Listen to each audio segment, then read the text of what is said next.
साथियों नमस्कार।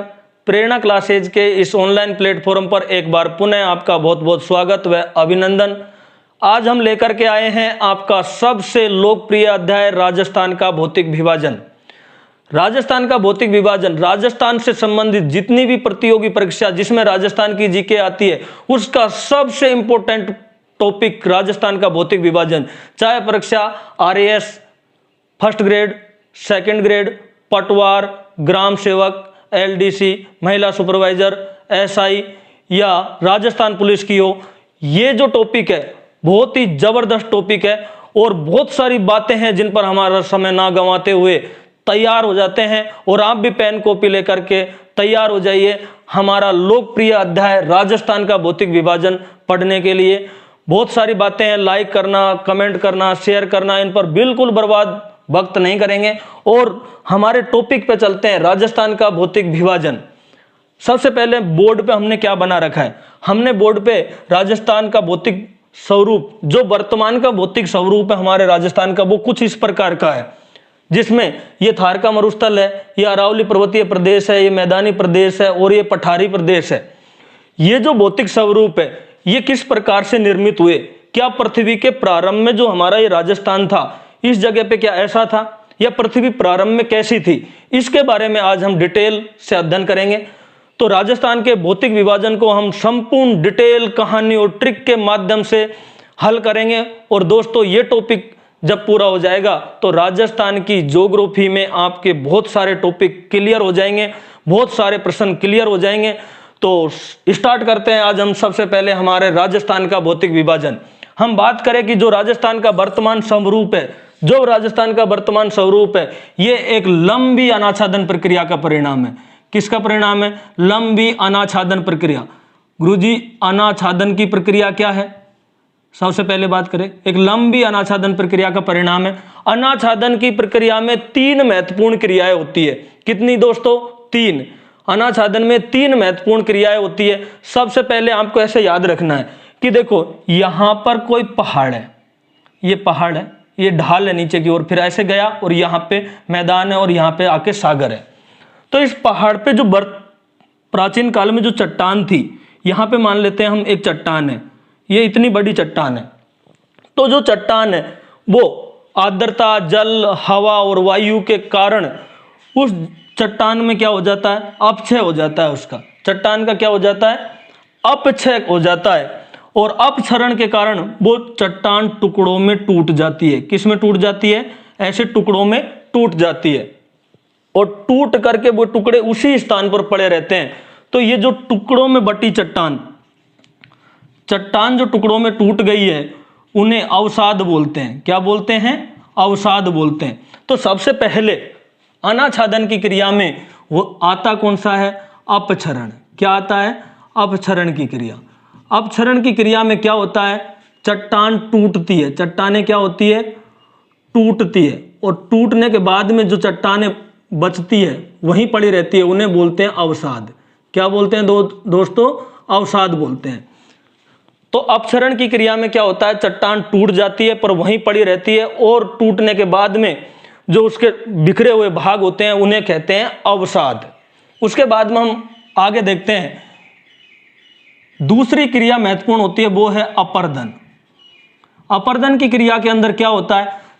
जो अवसाद है, जो चट्टान टूटी है वो एक जगह पे पड़ी है। अब ये चट्टान यहां से या तो उड़ करके यहां आ जाएगी इस जगह पे, या ये बह करके आ जाएगी, या ये कोई बड़ी चीज के साथ फिसल करके नीचे आ जाएगी।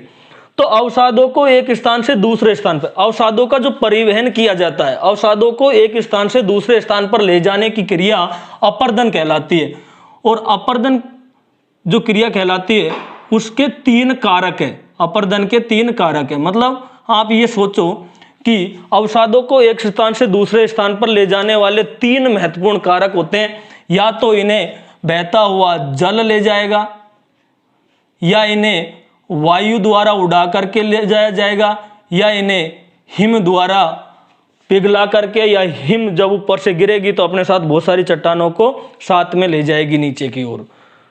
तो दूसरी क्रिया ये होती है अपर्दन की। तीसरी जो क्रिया है उसका नाम है निक्षेपण। तीसरी क्रिया का नाम क्या है? निक्षेपण। निक्षेपण की क्रिया के अंदर क्या होता है? निक्षेपण में अवसादों का जमाव होता है। किसका? अवसादों का जमाव। अवसादों का जमाव।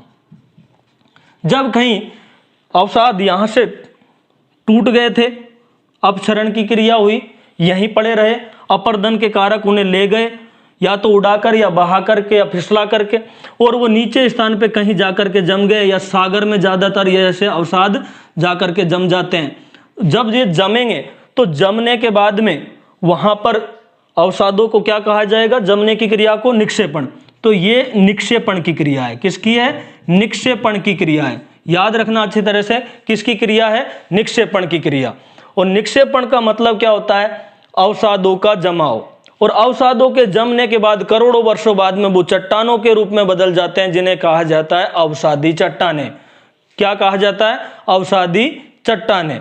चट्टानों के बारे में आगे चर्चा करेंगे। सबसे पहले आपको एक बात याद रखनी है, हमारे राजस्थान का जो वर्तमान स्वरूप है लंबी अनाच्छादन प्रक्रिया का परिणाम है। दोस्तों, अनाच्छादन की क्रिया में 3 प्रकार की क्रियाएं होती है। अपक्षरण मतलब चट्टानों का टूटना और टूट के उसी जगह पे पड़े रहना। अपर्दन, अपर्दन के अंदर क्या होता है? चट्टानों का परिवहन। चट्टान एक स्थान से दूसरे स्थान पर, चट्टानों के जो टुकड़े हैं, अवसाद है, उन्हें एक स्थान से दूसरे स्थान पर ले जाने की क्रिया अपर्दन। अपर्दन के कारक कौन कौन से हैं? या तो जल द्वारा अपर्दन होता है, या वायु द्वारा, या हिम द्वारा। और फिर निक्षेपण का मतलब क्या है? अवसादों का जमाव। जो अपर्दन कहीं लेके जा रहे हैं, फिर नीचे स्थान पर वो जम जाते हैं, तो वो क्रिया जमने की क्या कहलाती है? निक्षेपण। तो आई होप दोस्तों आपको अनाच्छादन, अपर्दन, निक्षेपण, अपक्षरण समझ में आ गया होगा। और अवसादी चट्टानें कहाँ पाई जाती है? सागरीय भाग में या नीचे भाग में, जहां पे अवसादों के जमने से बनती है। तो ये बहुत काम की चीज है। आगे आगे जैसे जैसे हम आगे बढ़ेंगे, इसके ऊपर बहुत सारा चर्चा करते हुए, ये चीजों को समझते हुए आगे बढ़ेंगे।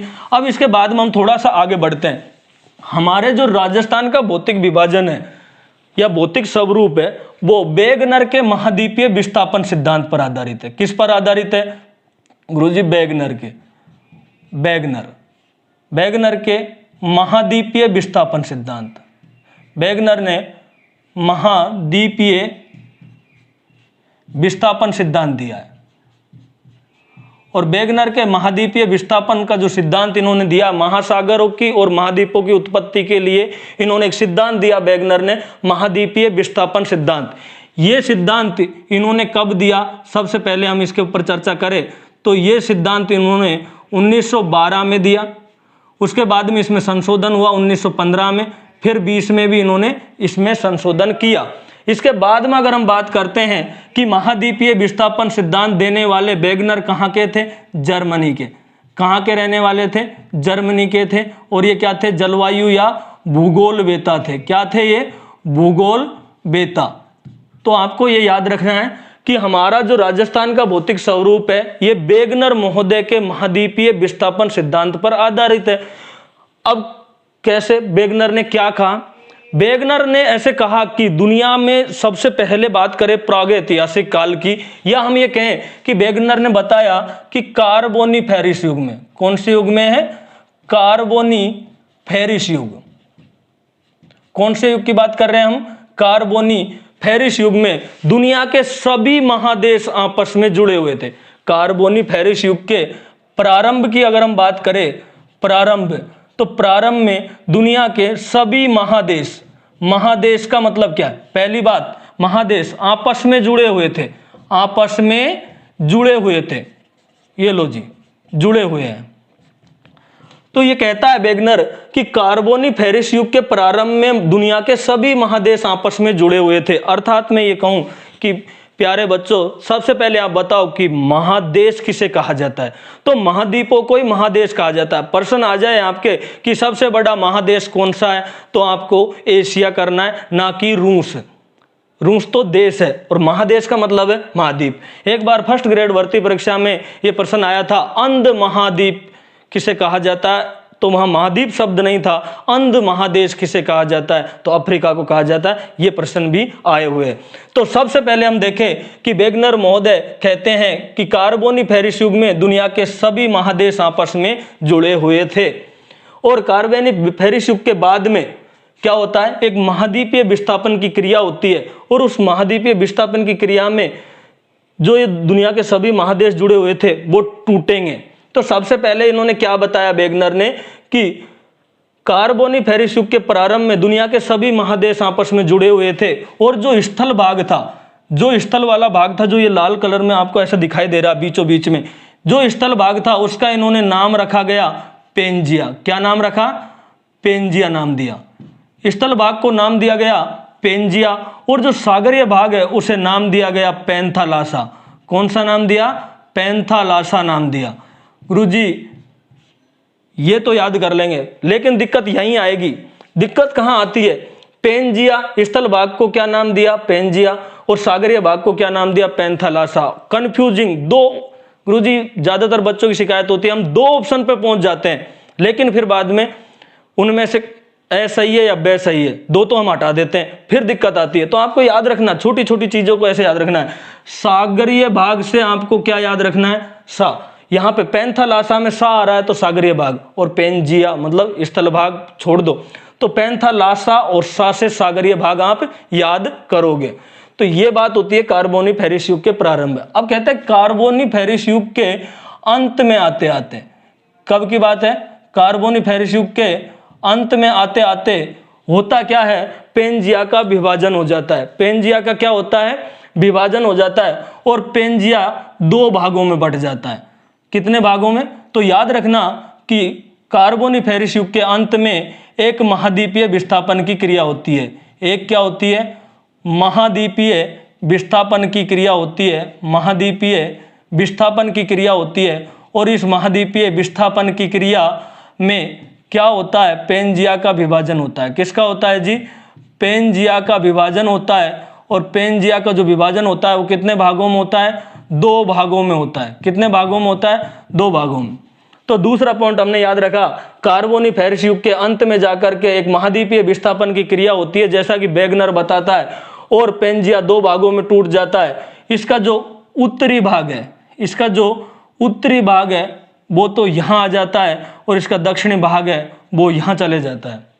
अगर मैं कहूँ पेंजिया का जो उत्तरी भाग है उसको नाम दिया गया लोरेशिया। क्या नाम दिया गया? लोरेशिया दिया गया, और लोरेशिया को ही दोस्तों अंगारा लैंड बोलते हैं। लोरेशिया को ही क्या बोलते हैं? अंगारा लैंड बोलते हैं। तो उत्तरी भाग क्या कहलाया? अंगारा लैंड या लोरेशिया कहलाया। इसका जो दक्षिणी भाग है, दक्षिणी भाग पेंजिया का, वो कहलाया गोंडवाना लैंड। क्या कहलाया? गोंडवाना लैंड। तो ये गोंडवाना लैंड कहलाया, और ये लोरेशिया या अंगारा लैंड। इन दोनों के बीच में एक छोटा सा क्या बन गया? इन दोनों के बीच में एक छिछला सा सागर बना, जिसका नाम है टेथिस सागर। जिसका नाम क्या है? टेथिस सागर। अगर हम ये कहें दुनिया में जितने स्थल भाग है वो पेंजिया के हैं, या लोरेशिया या अंगारा लैंड के हैं, या गोंडवाना लैंड के भाग है, और जितने भी जल वाले भाग है वो या तो टेथिस सागर के भाग है, जितने भी महाद्वीप के बाद में जो महासागर बचे हुए किसके हैं? टेथिस सागर के भाग है। ऐसे आपको याद रखना है। इसके बाद में क्या होता है? एक और महाद्वीपीय विस्थापन की क्रिया होती है, और उस महाद्वीपीय विस्थापन की क्रिया कब होती है? तो यहाँ पे आपको याद रखना है मेसोजोइक काल में। कब होती है? मेसोजोइक काल।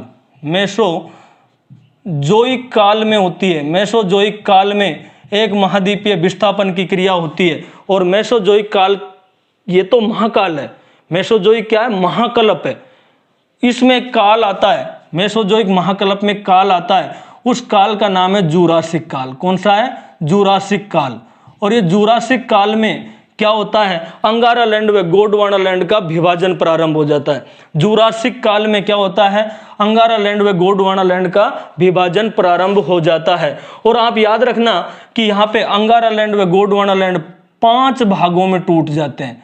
दोनों कितने भागों में टूटे? अंगारा लैंड व गोंडवाना लैंड 5 भागों में टूट जाते हैं, जिनसे महत्वपूर्ण 5 महाद्वीपों का निर्माण होता है।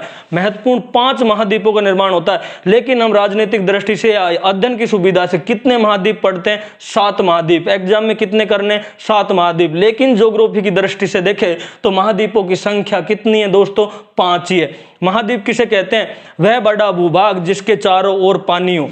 तो देखो ये जो लाल वाला भूभाग है इसके चारों ओर पानी दिखाई दे रहा है, तो ये एक महाद्वीप हो गया।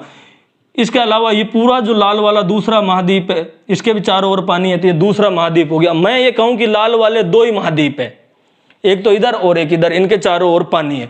इसके अलावा यहाँ पे इसके चारों ओर पानी है, इसके भी चारों ओर पानी है, इसके भी चारों ओर और इसके भी चारों ओर। और भारत का ये भाग जो मैंने दिखाया है ये तो यूं आता ही है। अगर हम ये देखें तो यहाँ पे ये अंटार्कटिका महाद्वीप है। कौन सा है? अंटार्कटिका महाद्वीप है। और ये निर्जन महाद्वीप है, 2200 मीटर बर्फ की चादर चढ़ी हुई है, इसका कोई लेना देना ज्यादा नहीं है। कैसा है? ये निर्जन महाद्वीप है। तो आपको अच्छी तरह याद रखना है कि ये निर्जन महाद्वीप है, ज्यादा इसकी कोई विशेषताएं नहीं है। अब देखें, हम सबसे पहले बात करें कि ये जो लाल वाला बड़ा सा है इसका नाम है यूरेशिया। इसका नाम क्या है? यूरेशिया। और ये जो यूरेशिया है ये पूरा पूरा क्या है? एक ही महाद्वीप है जिसमें एशिया और यूरोप दोनों आते हैं। लेकिन राजनीतिक दृष्टि से यूरोप के लोग बहुत ज्यादा शक्तिशाली या सभ्य थे और ये पूर्वी देशों को असभ्य मानते थे। इसीलिए इन लोगों ने क्या किया? एक प्राकृतिक रेखा का निर्धारण कर लिया। यहाँ पे एक पर्वत है जिसका नाम है यूराल पर्वत, फिर यूराल पर्वत से यूराल नदी वगैरह आती है। उसके बाद में यहाँ कैस्पियन सागर झील, कैस्पियन सागर के बाद में यहाँ पर आपकी काकेकस पर्वत है, फिर काला सागर है, फिर भूमध्य सागर है। तो हम ये कहें यूराल के पूर्व में जो देश है उसका नाम क्या रख दिया गया? या महादेश है या महाद्वीप है, उसे कहा गया एशिया, और इसके पश्चिम को कहा गया यूरोप। तो हमें बात करते हैं यहाँ पे कि अंगारा लैंड व गोंडवाना लैंड कितने भागों में टूट गया? मेसोजोइक काल के महाकल्प के जूरासिक काल में। मेसोजोइक महाकल्प के काल का नाम क्या है? जूरासिक काल। और इस जूरासिक काल में कितने भागों में टूटेगा? तो याद रखना 5 भागों में। और अध्ययन की सुविधा से हम महाद्वीप कितने पढ़ते हैं, तो महाद्वीपों की कुल संख्या कितनी है? महाद्वीपों की कुल संख्या जी 7 है, और एग्जाम में भी आपको 7 करके आनी है। सबसे पहले बात करते हैं ये 7 कौन कौन से हैं, और फिर बात करेंगे हम इसके बाद में ये किस किस से बने। सबसे पहले बात करेंगे तो नंबर 1 पे आता है एशिया, उसके बाद में नंबर 2 पे आता है अफ्रीका, फिर बाद में नंबर 3 पे 3 जैसा लिखते हैं उत्तरी और अमेरिका, नंबर 4 पे 4 जैसा ऐसे लगते हैं ना ऐसे, तो ये हो गया दक्षिणी अमेरिका। उसके बाद में 5 नंबर की अगर हम बात करें यहाँ पे तो ये हो गया 5 नंबर पे अंटार्कटिका। उसके बाद में 6 नंबर की बात करेंगे तो 6 नंबर पे आता है आपका यूरोप ये, और 7 नंबर पे आता है आपका ऑस्ट्रेलिया। कौन सा है? ऑस्ट्रेलिया। ये कितने नंबर पे? 7 नंबर पे। ये कितने नंबर पे? 1, ये 2, ये 3 है, ये 4 है, ये 5 है। इसका नाम क्या है? अंटार्कटिका। अंटार्कटिका, ये याद रख लेना आप। तो ये हो गए आपके। अब बात करते हैं सबसे पहले इनमें से कौन कौन से का निर्माण हुआ है। हम सबसे पहले बात करेंगे यहाँ पे कि लोरेशिया या अंगारा लैंड से सबसे पहले उत्तरी अमेरिका, लोरेशिया या अंगारा लैंड से क्या बना? उत्तरी अमेरिका। तो हम यहाँ पे लिख देते हैं इसके सामने, एक तो बन गया जी उत्तरी अमेरिका, एक क्या बनेगा इसी से बना आपका ग्रीनलैंड। क्या बना इसी से? ग्रीनलैंड। जो उत्तरी अमेरिका के इधर ग्रीनलैंड है, ग्रीनलैंड विश्व का सबसे बड़ा द्वीप समूह है, सबसे बड़ा द्वीप समूह है। लेकिन ये प्राकृतिक रूप से तो उत्तरी अमेरिका में है, जबकि राजनीतिक रूप से बात करें तो यूरोप का एक देश है डेनमार्क, उसके राजनीतिक अधिकार में है या नियंत्रण में। तो दूसरा क्या बनेगा यहाँ पे? दूसरा इसी से लाल कलर से बन गया आपका ग्रीनलैंड। क्या बना? ग्रीनलैंड। और ग्रीनलैंड के बाद में अगर देखें तो क्या बनेगा? यूरोप। और यूरोप के बाद में क्या बनेगा? एशिया। यूरोप के बाद में क्या बनेगा? एशिया। सॉरी, यहाँ पे यू की जगह आप ई करोगे, यहाँ पे यूरोप ऐसे। तो आपको याद रखना है यहाँ पे सबसे पहले एक बना कौन सा? इसी से लाल कलर के हैं वो, एक बनेगा यूरोप और एक बनेगा एशिया। इन सब का निर्माण किससे हुआ है? अंगारा लैंड से। उत्तरी अमेरिका, ग्रीनलैंड, यूरोप और एशिया का। इसके बाद में गोंडवाना लैंड से किन किन का निर्माण होगा? तो सबसे पहले गोंडवाना लैंड से बनेगा दक्षिणी अमेरिका। क्या नाम है? दक्षिणी अमेरिका महाद्वीप। उसके बाद में दूसरा बनेगा वो है अफ्रीका महाद्वीप। कौन सा बनेगा? अफ्रीका महाद्वीप। अफ्रीका के बाद में कौन सा बनेगा? प्रायद्वीपीय भारत। क्या बनेगा? प्रायद्वीपीय भारत। प्रायद्वीपीय भारत के बाद में क्या बनेगा? अंटार्कटिका। क्या बनेगा? अंटार्कटिका महाद्वीप का निर्माण होगा। और उसके बाद में क्या बनेगा? ऑस्ट्रेलिया। क्या बना? ऑस्ट्रेलिया। ऑस्ट्रेलिया का निर्माण होता है। तो आप याद रख लेना अच्छी तरह से, गोंडवाना लैंड से दक्षिणी अमेरिका, अफ्रीका, प्रायद्वीपीय भारत, अंटार्कटिका और ऑस्ट्रेलिया महाद्वीपों का निर्माण हुआ है। अब यहाँ पे देखें, हम सबसे पहले बात करें कि जो हमारा भारत है, प्रायद्वीपीय भारत, ये जो भारत आता कहाँ पे है? भारत एशिया में आता है। भारत कहाँ पे आता है? एशिया महाद्वीप में। लेकिन आपको ये जो दिखाई दे रही है, यहाँ पे हम बात करें कि जो मेसोजोइक काल है उसमें जो गोंडवाना लैंड है इससे अलग हो गए थे कौन कौन से? दक्षिण अमेरिका, उसके बाद में अंटार्कटिका, ऑस्ट्रेलिया और प्रायद्वीपीय भारत। प्रायद्वीपीय भारत किसका भाग है? गोंडवाना लैंड का।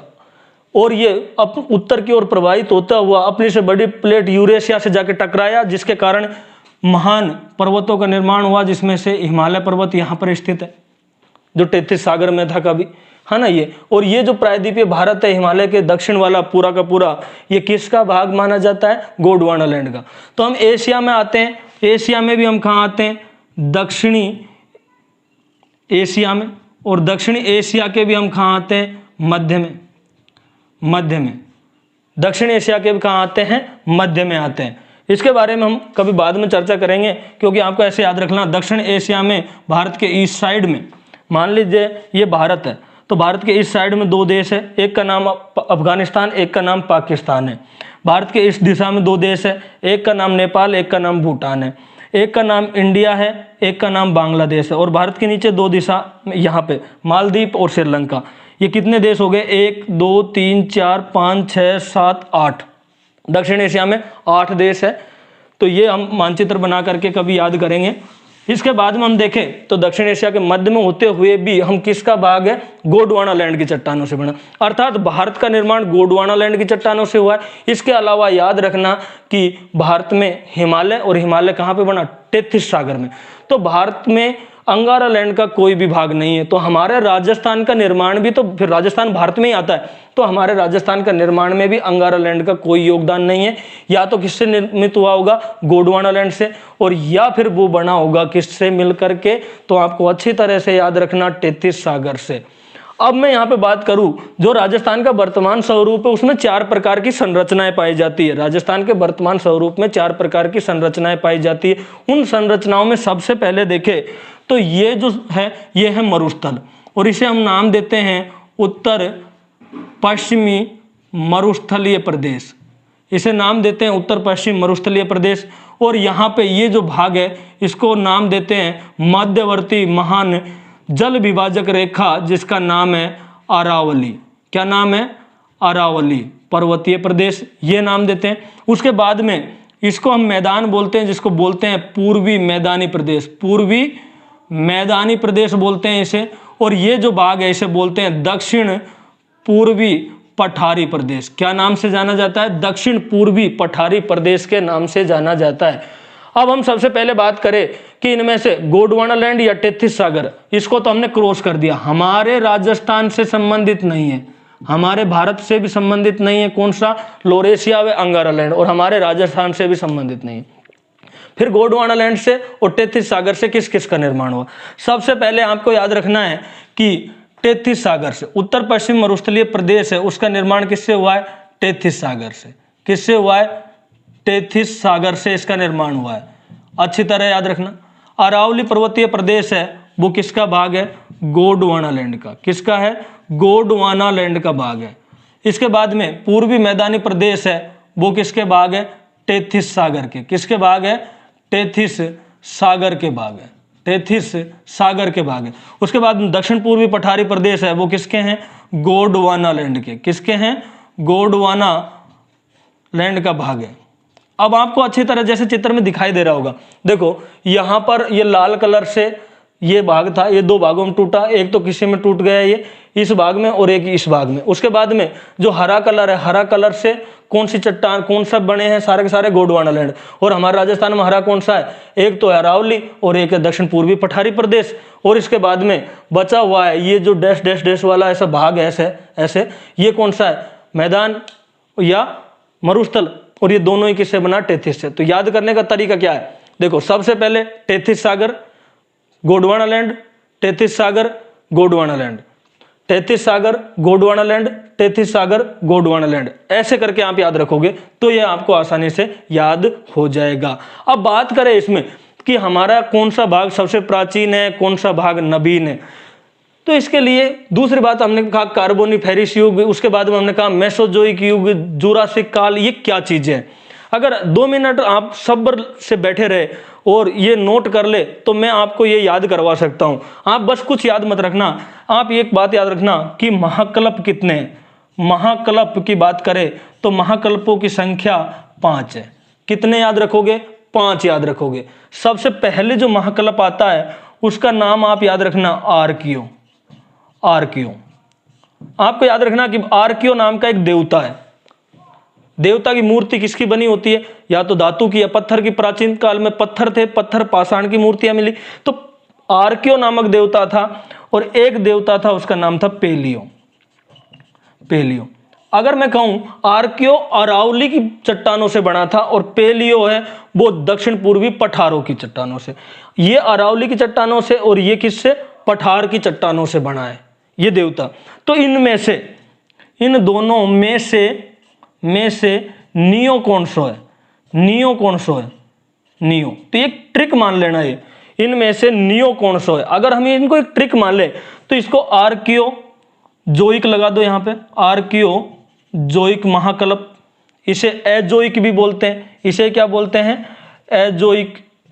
एजोइक इसे ही ए की जगह ऐसे भी बोलते हैं, एजोइक महाकल्प। इसे ही आद महाकल्प बोलते हैं।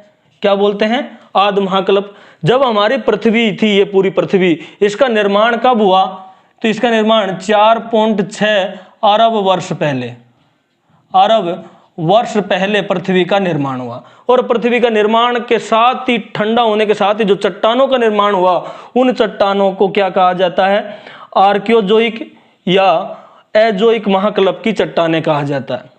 आर्कियोजोइक या एजोइक महाकल्प की चट्टानें कहा जाता है।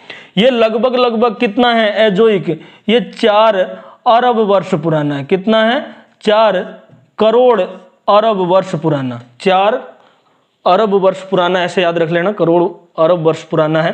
तो एजोइक काल में जो आगे काल आते हैं वो 2 आते हैं। एजोइक जो आद महाकल्प है उसमें 2 हम पढ़ते हैं। एक पढ़ते हैं प्री कैम्ब्रियन, कौन सा पढ़ते हैं, प्री कैम्ब्रियन काल, और एक पढ़ते हैं हम इसमें आर्कियन काल। क्या पढ़ते हैं, आर्कियन काल, आर्कियन काल। तो प्री कैम्ब्रियन और आर्कियन काल ये प्रारंभिक है। अब आपको पता ही है कि अरावली किसकी है, प्री कैम्ब्रियन काल की है। अरावली किसकी है, प्री कैम्ब्रियन काल की है। इसके बाद में पेलियोजोइक की बात करें तो इसमें बहुत सारे काल आते हैं, लेकिन आपको यहाँ पे 1-2 कालों के बारे में याद रखना है। पेलियोजोइक में 6 काल आएंगे, उन 6 कालों पे चर्चा नहीं करेंगे। सबसे पहले आपको याद रखना है कि इसमें वो प्री कैम्ब्रियन था, तो इसके अंदर कौन सा आएगा, कैम्ब्रियन काल, कैम्ब्रियन काल आएगा। तो कैम्ब्रियन काल इसके अंदर देख लो आप, इसका नाम क्या है, पेलियोजोइक। जोइक लगाते जाओ, पेलियोजोइक महाकल्प। पेलियोजोइक महाकल्प की बात करें तो ये 60 लाख से 18 लाख अरब वर्ष पुराना है, करोड़ वर्ष पुराना है, ऐसे याद रखना, अरब नहीं, 60 लाख से 18। आगे बात करते हैं हम थोड़ा सा कि इसमें दूसरा जो काल आएगा वो है कार्बोनिफेरस युग। कौन सा है, कार्बोनिफेरस युग। कौन सा काल है, कार्बोनिफेरस युग। तो पठारी भाग कब के हैं, कार्बोनिफेरस युग के। पठारी भाग पेलियो की चट्टानों से, और ये आर्कियो भाग जो बना है, ये अरावली बना है वो किसा है, प्रीकैम्ब्रियन का, और जो दक्षिणी पठार है वो कार्बोनिफेरस युग का है। इसके बाद में इसमें परमियन काल भी है, जो आप याद मत करना, वैसे ही है। क्या नाम है, परमियन काल, परमियन काल, बस ऐसे याद रख लेना, ज्यादा याद नहीं करना। अब मेसोजोइक काल, तीसरा जो काल है उसका नाम है मेसोजोइक काल। क्या नाम है दोस्तों? मेसोजोइक काल। और जो मेसोजोइक काल है इस काल को फिर आगे बांटा गया है, मेसोजोइक काल को फिर आगे बांटा गया है। आप इसमें 3 चीजें याद रखोगे। सबसे पहले याद रखोगे ट्रियासिक काल। ट्रियासिक काल, गुरुजी ट्रियासिक काल क्यों याद रखा? यहां तो आया ही नहीं ट्रियासिक काल, तो ये याद रखना है। ट्रियासिक काल की भूगर्भिक जल पट्टी है जिसे लाठी सीरीज कहते हैं, वो कौन से काल की है? ट्रियासिक काल की है। ट्रियासिक काल के बाद में आपको याद रखना है इयोसीन काल। कौन सा है? इयोसीन काल, सॉरी। ट्रियासिक काल के बाद में आपको यहां पे जुरासिक काल याद रखना है। कौन सा याद रखना है? जुरासिक काल। जुरासिक काल, और वह जुरासिक काल वही है जिसमें डायनासोर वगैरह पृथ्वी पर विचरण करते हैं। तो ये था जुरासिक काल। जुरासिक फिल्म भी देखी होगी आप लोगों ने। जुरासिक काल के बाद में एक और आता है क्रेटेसिस काल। कौन सा है? क्रेटेसिस काल, या क्रेटेसिस या क्रेटिसिस काल भी बोला जाता है। तो क्रेटेसिस काल, ये 3 काल आता है मेसोजोइक काल के अंदर। आपको केवल जुरासिक काल का याद रखना है। मैंने कहा कि मेसोजोइक महाकल्प, ये क्या है? महाकल्प है। इनके अंदर क्या है? काल है। इनके अंदर क्या है? काल। अब ये आदिकल्प था और इसे प्राथमिक कल्प कहते हैं। और ये जो पैलियोजोइक है, पैसे आपको प्रथम याद रखना, प्रथम कल्प कहते हैं इसे। वो आदिकल्प है, ये प्रथम कल्प। मेसोजोइक है, इसे द्वितीय कल्प कहते हैं, सेकेंडरी कल्प। क्या कहते हैं? द्वितीय कल्प या सेकेंडरी कल्प कहते हैं, महाकल्प या कल्प। और इसमें 3 काल ही आते हैं पूरे के पूरे, ट्रियासिक, जुरासिक, क्रिटिसिस। ट्रियासिक, जुरासिक, क्रिटिसिस, ऐसे है ना। इसके बाद से कौन सा काल बना है? सेनोजोइक काल। सेनोजोइक काल, सेनोजोइक काल। इसके बाद में आगे है जो नियोजोइक काल है। कौन सा है गुरुजी? नियोजोइक काल। बेटा कौन सा है? नियोजोइक काल। नियोजोइक काल को फिर हम 2 भागों में बांटते हैं।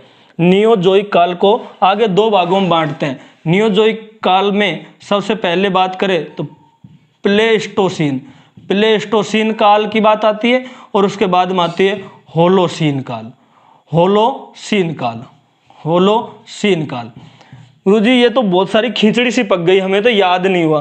देखो आप कुछ मत याद करो, आपको मैंने बताया थे क्या है? देवता। एक देवता का नाम क्या है? आर्कियो। एक का नाम क्या है? पोलियो। में से नियो कौन सा है? बस इतनी लाइन याद रखो। आर्कियो, पेलियो, में से नियो कौन सा है? आर्कियो जोइक लगा दो, आजोइक लगा दो। आर्कियो को भी आ को भी काट दो, एजोइक भी कर दोगे तो भी सही है। पेलियोजोइक कर दो इसको, ये याद हो गया। में से तो मेसोजोइक कर दो, से नियो।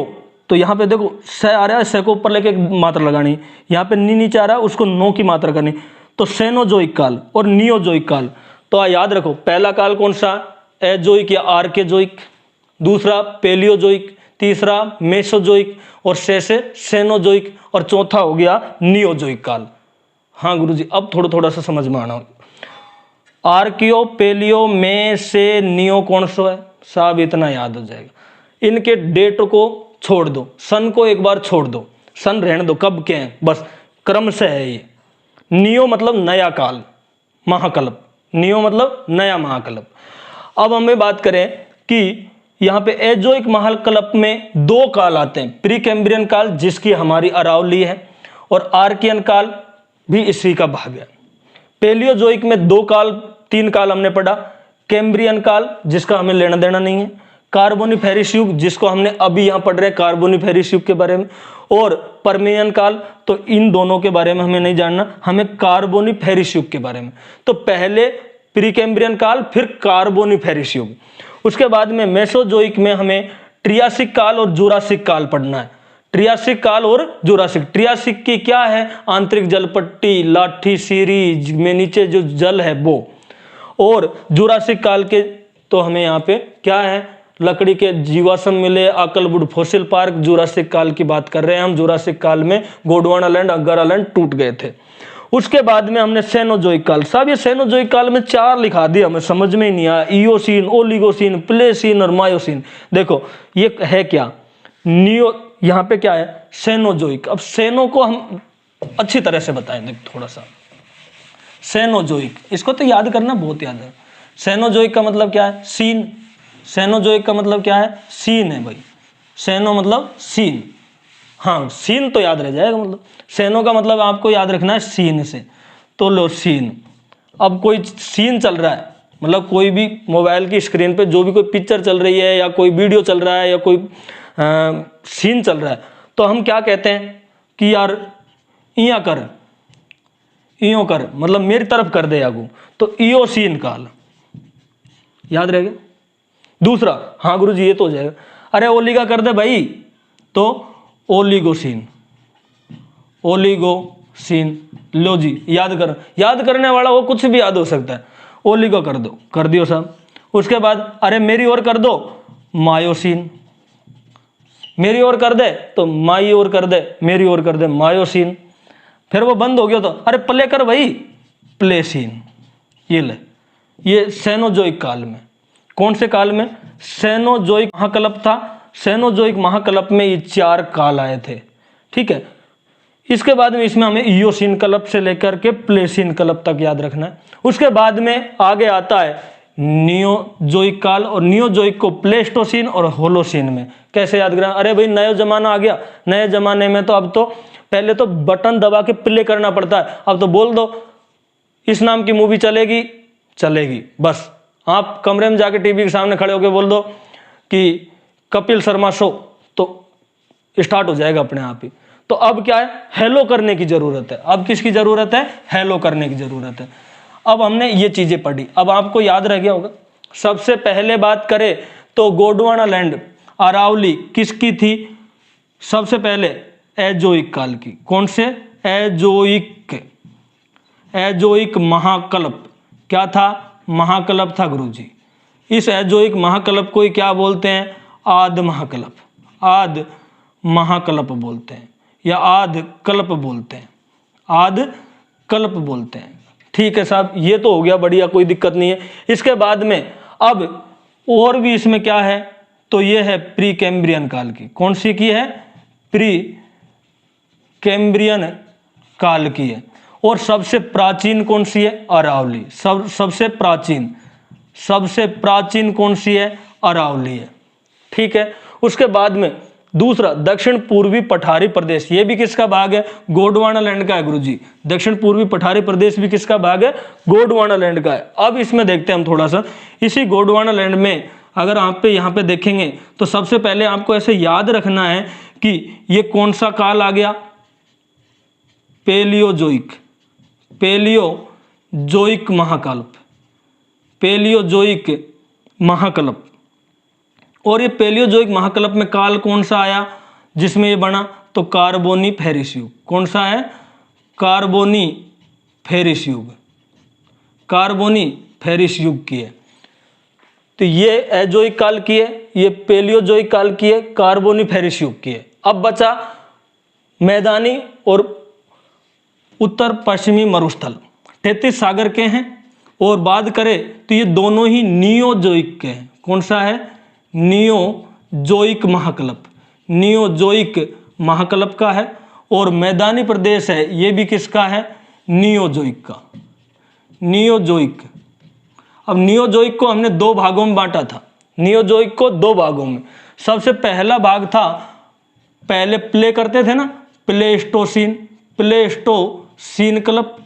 और दूसरा जो नियोजोइक में है वो है होलोसीन। कौन सा है? होलोसीन। ये है युग, ये महाकल्प थे नियोजोइक। उसके प्लेस्टोसीन में तो पूर्वी मैदान बने हैं, और होलोसीन जो बिल्कुल नया वाला है उसमें बना है मरुस्थल। तो सबसे नवीन कौन सा है? तो ये नवीन भाग है, नवीन भाग। इसका निर्माण सबसे पहले हुआ, दूसरे नंबर पर निर्माण इसका हुआ, तीसरे नंबर पे निर्माण पूर्वी मैदानी प्रदेश का हुआ, और चौथे नंबर पे किसका निर्माण होता है? ये। और सबसे नवीन भी यही है। यहाँ पे ध्यान रखने योग्य बात है कि मरुस्थल में जो बागर मिट्टी है, जो जलोढ़ मिट्टी है प्राचीन, उसका निर्माण प्लेस्टोसीन काल में ही, प्लेस्टोसीन काल में हो गया था। इसी प्रकार के पूर्वी मैदानी भाग में भी जो मिट्टी पाई जाती है, कौन सी? पुरानी जलोढ़, उसका निर्माण भी किस में हुआ था? प्लेस्टोसीन काल में। तो कंफ्यूजन की सी स्थिति है। हाँ, दोनों में ही अगर हम बात करें, यहाँ पे जो नवीन जलोढ़ मिट्टी है उसका निर्माण आज भी हो रहा है, मरुस्थल का भी विस्तार आज भी हो रहा है, मरुस्थलीकरण आज भी हो रहा है। तो ये थोड़ा ऐसा कंफ्यूजिंग है, लेकिन फिर भी आप 4 भागों के बारे में ऐसे जानकारी प्राप्त कर सकते हो। तो उम्मीद है कि ये जानकारी आपको बहुत अच्छी लगी होगी। अब बात करते हैं, सबसे पहले ये तो था इनके बारे में। अब हमारा जो राजस्थान है उस राजस्थान का वर्गीकरण की बात करते हैं हम। सबसे पहले क्या बात करते हैं, राजस्थान का वर्गीकरण। राजस्थान को कितने भागों में बांटा गया है। अब बात करते हैं राजस्थान के वर्गीकरण में कि राजस्थान को कितने भागों में बांटा गया है। सबसे पहले बात करें कि राजस्थान को सबसे पहले एक व्यक्ति हैं, उन्होंने प्रथम वर्गीकरण दिया, उसके बाद में ये दूसरा वर्गीकरण आ जाएगा और दूसरे के बाद में यहाँ पे आ जाएगा आपका तीसरा वर्गीकरण।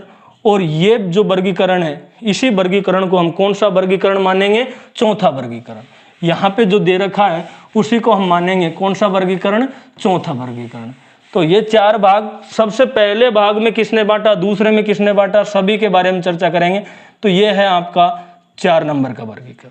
सबसे पहले बात करते हैं कि बीसी मिश्रा। बीसी का मतलब ईसा पूर्व, और ए आ जाएगा किसी में तो वो क्या आ जाएगा, ईसा के बाद, ऐसे। तो सबसे पहले प्रोफेसर है, उनका नाम है बीसी मिश्रा। क्या नाम है, बीसी मिश्रा। और सबसे पहले बीसी मिश्रा ने हमारे राजस्थान को बांटा।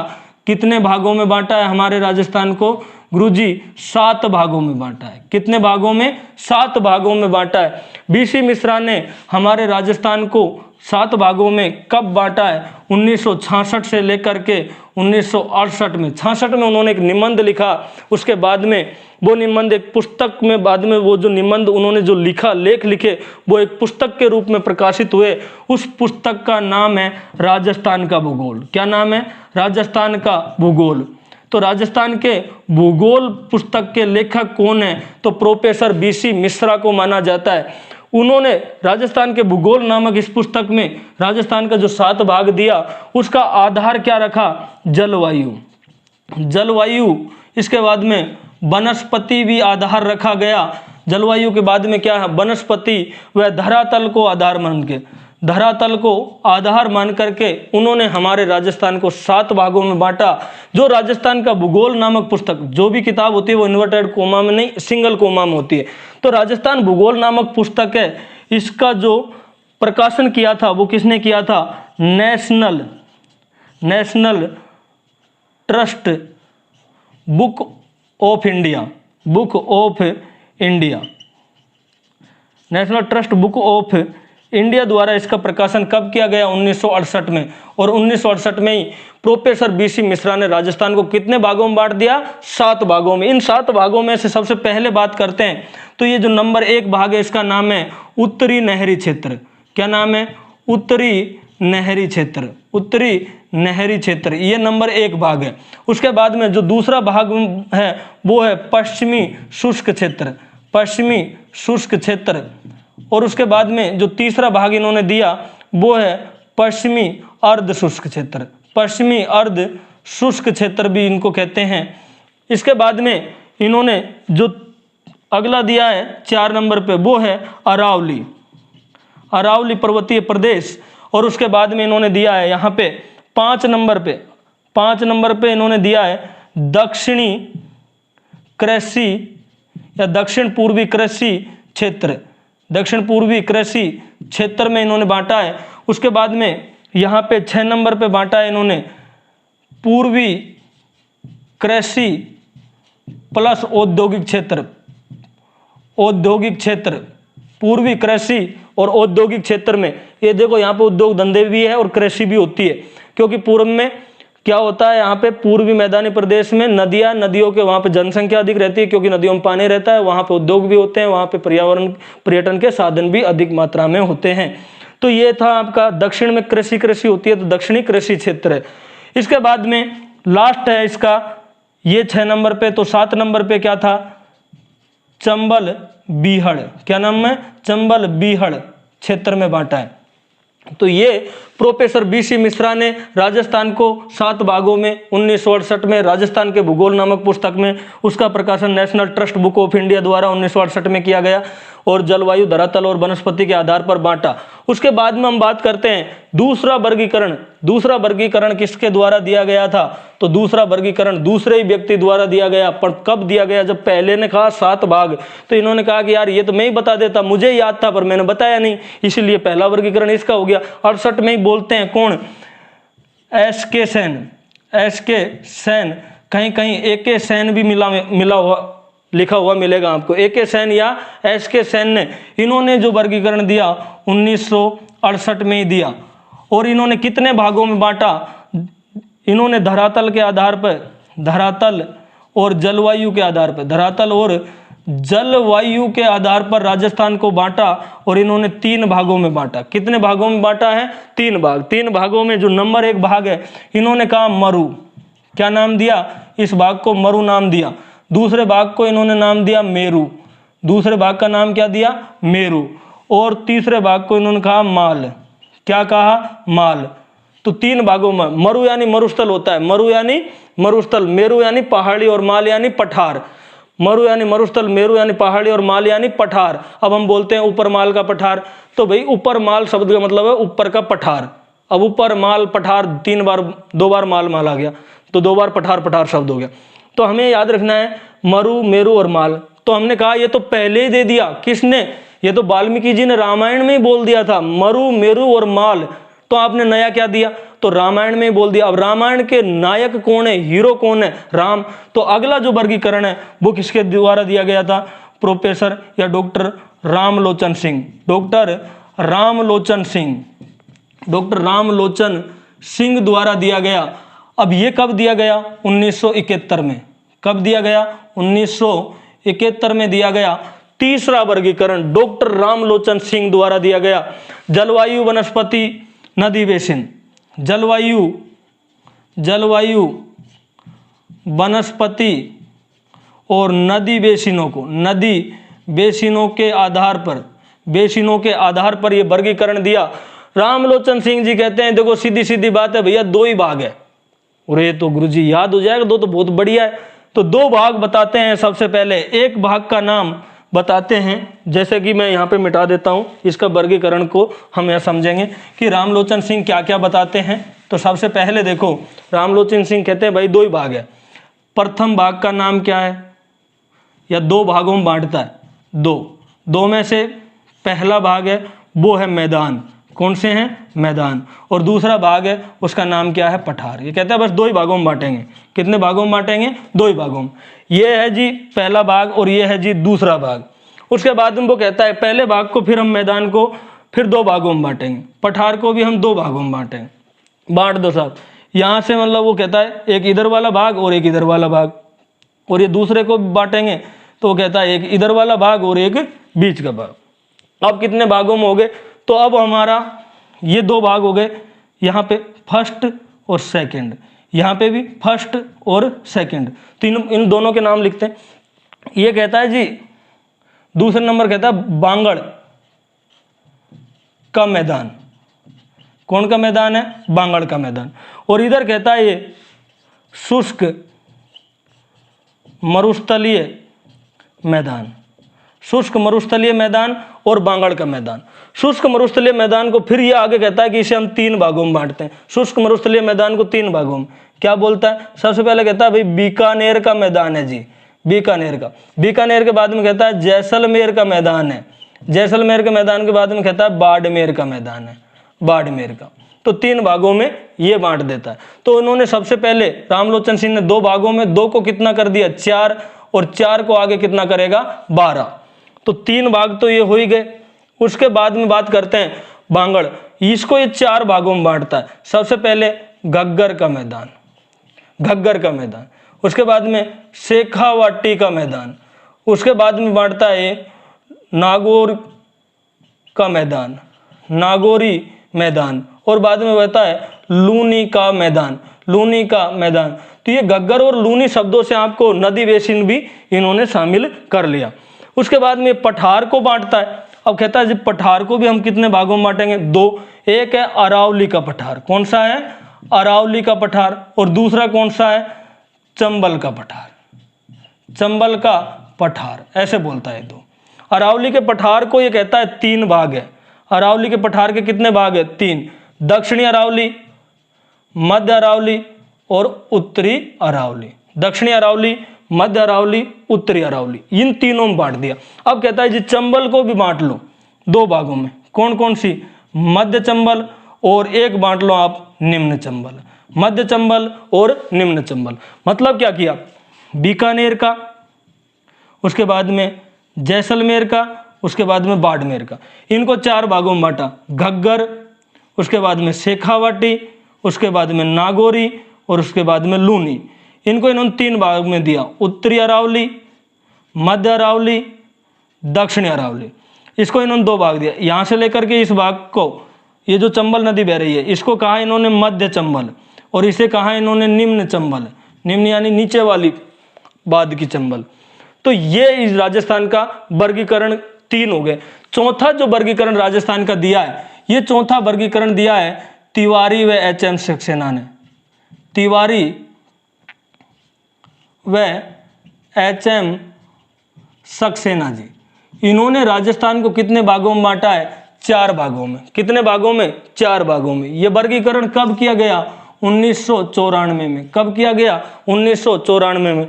और जो इनको बांटा गया 4 भागों में, उन 4 भागों की अगर हम बात करें, सबसे पहले तो कौन सी पुस्तक में बांटा था, उसका नाम था राजस्थान का प्रादेशिक भूगोल, राजस्थान का प्रादेशिक भूगोल में। तो राजस्थान के प्रादेशिक भूगोल में कितने भागों में बांटा है, 4 भागों में बांटा गुरुदेव। ठीक है, ये 4 भाग कौन कौन से हैं, नंबर 1 भाग है, इसका नाम है उत्तर पश्चिम मरुस्थलीय प्रदेश। दूसरा भाग है, उसका नाम है मध्यवर्ती अरावली पर्वतीय प्रदेश। तीसरा भाग है, वो है पूर्वी मैदानी प्रदेश। और चौथा भाग है दक्षिण पूर्वी पठारी भाग, दक्षिण पूर्वी पठारी भाग।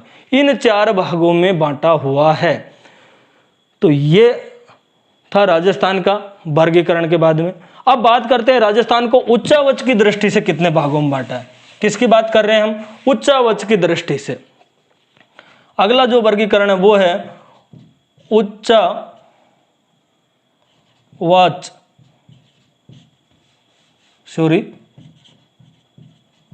उच्चावच के आधार पर कितने भागों में बांटा है। तो यहां पे हम बात करते हैं सबसे पहले तो ऊपर आप लोगों यहां पे उच्च शिखर, उच्च शिखर, उसके बाद में ये पहला भाग है। दूसरा भाग आएगा, उसमें आप याद रखोगे पहाड़ी, क्या है, पहाड़ी, दूसरा भाग। तीसरे भाग में हम लेंगे यहाँ पे, तो आपको अच्छी तरह याद रखना है, तीसरे भाग में हम यहाँ पे उच्च भूमि, उच्च भूमि। और जो चौथा भाग लेंगे, चौथा भाग, उसको नाम देंगे हम मैदान। क्या देंगे, मैदान। कितने भागों में बांटा हमने, 4 भागों में। कितने भागों में, 4 भागों में।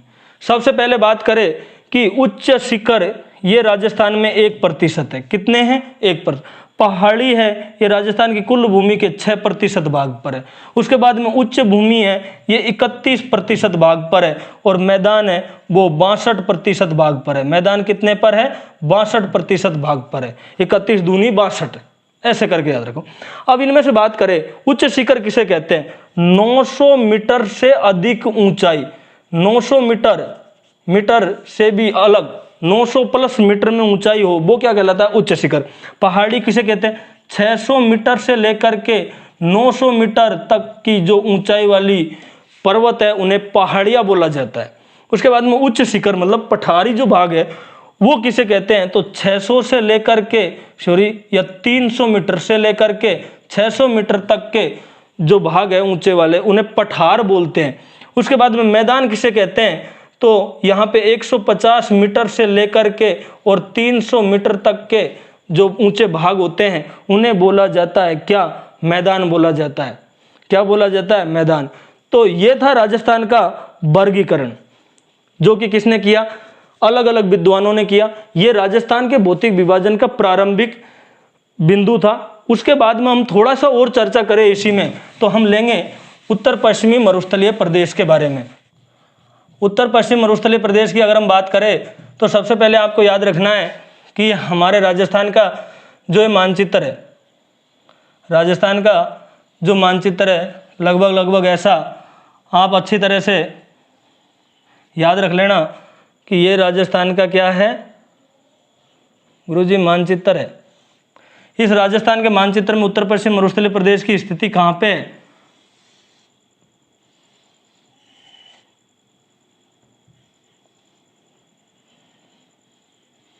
ये बन गया जी राजस्थान का मानचित्र।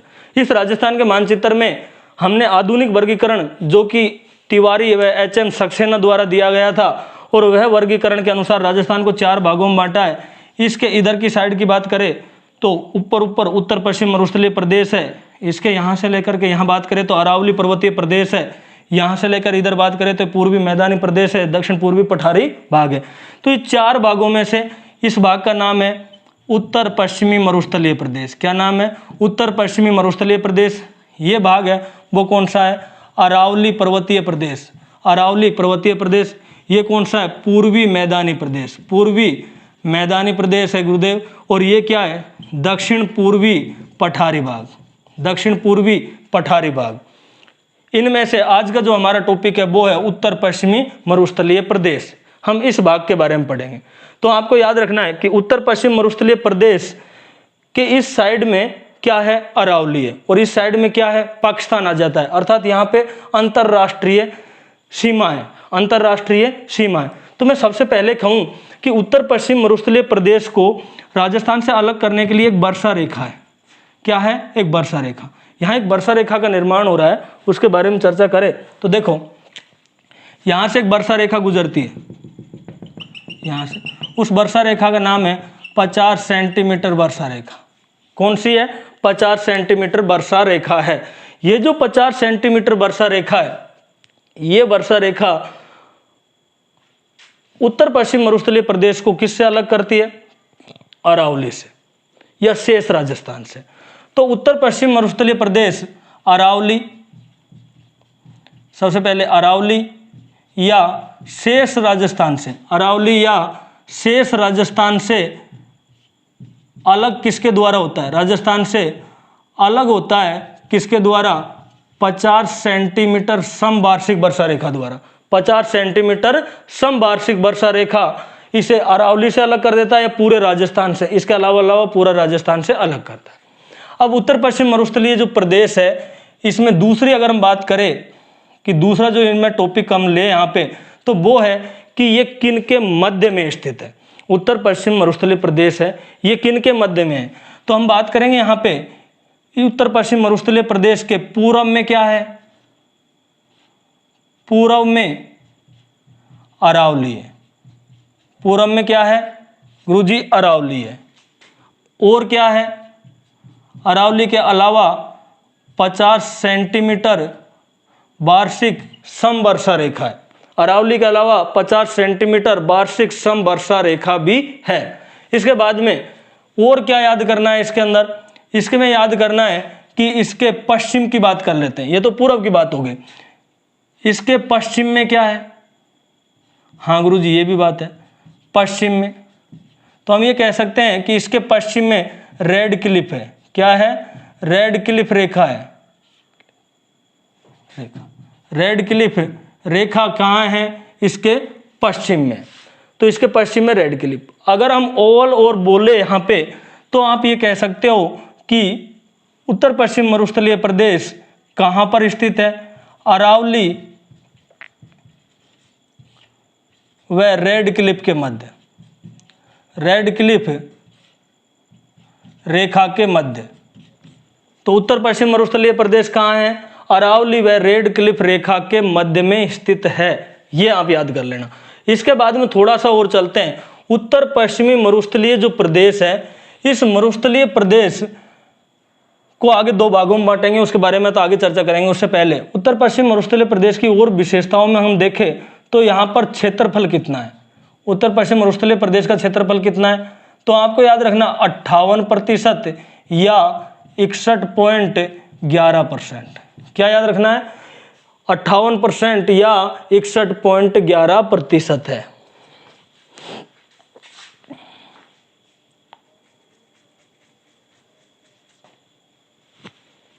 61.11% है। इसके बाद में यहाँ पे याद रखना है कि यहाँ पे जनसंख्या की बात करेंगे तो यहाँ पे याद रखना 40% जनसंख्या, मतलब याद रखोगे कि यह प्रदेश सर्वाधिक जनसंख्या वाला है। सर्वाधिक क्या है? जनसंख्या। लेकिन न्यूनतम क्या है? न्यून जनघनत्व है। जन घनत्व कैसा है? न्यूनतम है। सर्वाधिक जनसंख्या तो है पर जनघनत्व न्यूनतम है। अगर हम यहाँ पे बात करते हैं कि जनघनत्व बढ़ेगा कैसे, अगर हम ये दिशा हो गई दक्षिण या उत्तर पश्चिमी दिशा से अगर हम दक्षिण पूर्व की ओर जाएंगे तो जनघनत्व बढ़ेगा, जिलों का आकार घटेगा ऐसे। और इधर से इधर आएंगे तो जनघनत्व घटेगा, जिलों का आकार बढ़ेगा, लेकिन जनसंख्या ज़्यादा यहाँ पे है। इसके बाद में जनसंख्या के बाद हम बात करते हैं अब यहाँ से जिले। क्या याद करते हैं? जिले कितने? 12 है गुरुजी।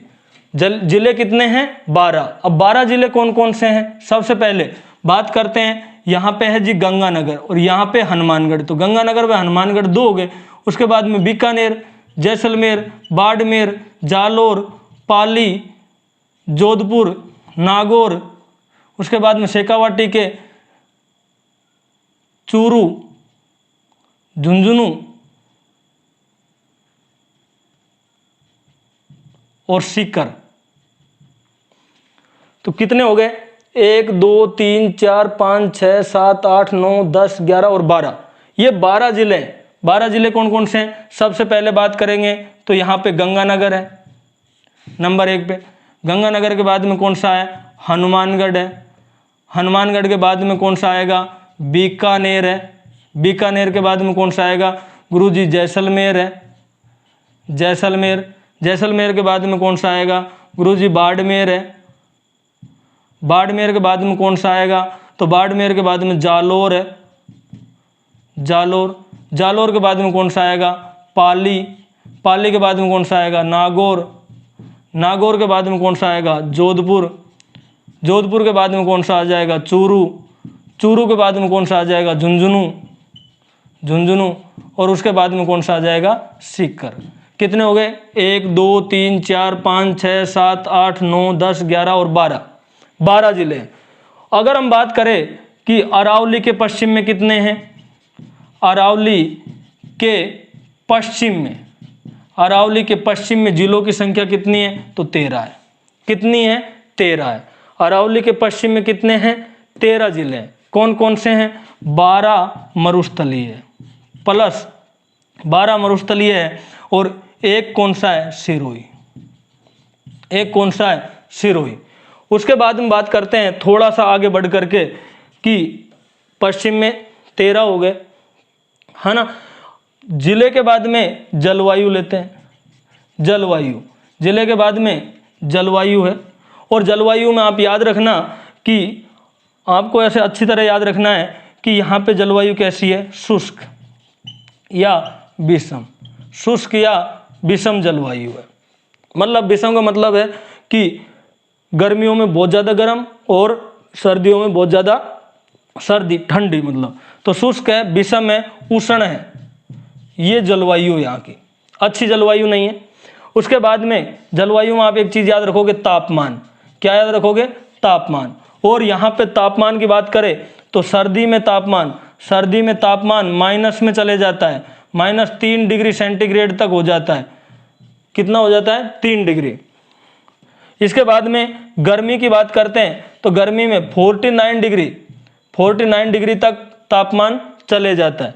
उसके बाद में बात करें हम यहाँ पे कि थार के मरुस्थल की बात कर रहे हैं, इसका औसत तापमान कितना है? 22 डिग्री सेंटीग्रेड। कितना है? 22 डिग्री सेंटीग्रेड। अगर बात करें पृथ्वी का औसत, किसका? पृथ्वी का औसत तापमान कितना है? औसत तापमान तो आपको याद रखना 15 डिग्री सेंटीग्रेड। कितना है? 15 डिग्री।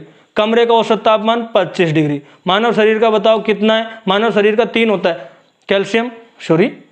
सेल्सियस, उसके बाद फ़ारेनहाइट और उसके बाद में केल्विन में। तो तीनों में अलग अलग होता है, वो आप याद रख लेना। हम यहाँ पे इसकी बात कर रहे हैं। सर्दी में -3, गर्मी में 49, औसत तापमान 22, पृथ्वी का औसत है 15, कमरे का औसत है 25। तापमान के बाद में वर्षा, क्या याद रखोगे? वर्षा। और यहाँ पे वर्षा में आपको याद रखना है कि वर्षा कितनी होती है, यहाँ पे 20 से 50 सेंटीमीटर, 20 से 50 सेंटीमीटर वर्षा होती है। वर्षा किस दिशा में बढ़ती है? दिशा में बढ़ती है तो आप याद रखना बढ़ती कौन सी दिशा में है? दक्षिण पश्चिम से उत्तर दक्षिण पूर्व, सॉरी यहाँ गलत लिख दिया, यहाँ पे याद रखना उत्तर पश्चिम से दक्षिण पूर्व, उत्तर पश्चिम से दक्षिण पूर्व। बढ़ने का मतलब यहाँ कम बरसात होती है, कम, और इधर जाएंगे तो अधिक होती है।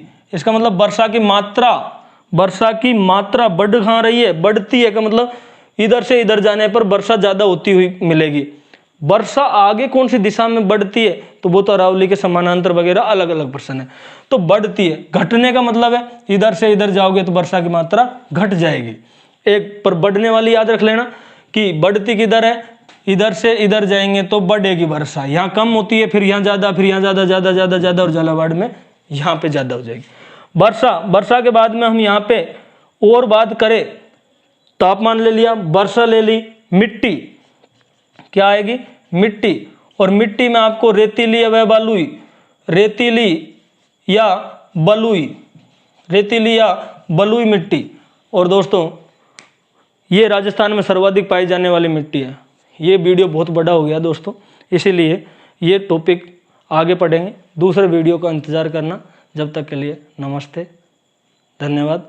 लाइट चली गई है, थोड़ा सा एक लाइट से ही काम चल रहा है और वो भी थोड़ी ऐसे होने लग गई है, तो बीच में वीडियो बंद हो जाएगा। तो अगले वीडियो का इंतज़ार करना। जब तक के लिए नमस्ते, बाय।